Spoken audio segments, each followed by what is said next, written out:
जेदो सोहणा नबी थई नाम मिठो तुझो शहर अलाए चाहूंदो। जेदो सोहणा नबी थई नाम मिठो तुझो शहर अलाए चाहूंदो। तुझे रहमत वारे मदीने जो मंजर बे अलाए चाहूंदो, मंजर बे अलाए चाहूंदो। जेदो सोहणा नबी थई नाम मिठो तुझो शहर अलाए चाहूंदो। लजपाल दुनिया थई दीवानी, तू नूर तुझो घर नूरानी। लजपाल दुनिया थई दीवानी, तू नूर तुझो घर नूरानी। अल्लाह तुझे आस्ताने जो कयो कदर अलाए चाहूंदो, कयो कदर अलाए चाहूंदो। तुझे रहमत वारे मदीने जो मंजर बे अलाए चाहूंदो, मंजर बे अलाए चाहूंदो। जेदो सोहणा नबी थई नाम मिठो तुझो शहर अलाए चाहूंदो। तू सोहणो आ तुझो खुल्क सुणो, तेड़ो अथई मिठा तुझो मुल्क सुणो। तू सोहणो आ तुझो खुल्क सुणो, तेड़ो अथई मिठा तुझो मुल्क सुणो।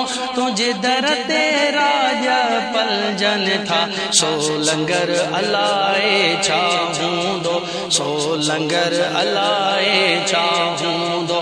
तुझे रहमत वारे मदीने जो मंजर बे अलाए चाहूंदो, मंजर बे अलाए चाहूंदो।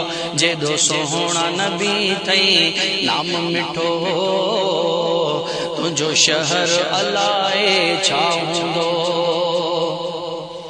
जाते वेही वंड विराई थो, सारी उम्मत के रंग लाई थो। जाते वेही वंड विराई थो, सारी उम्मत के रंग लाई थो।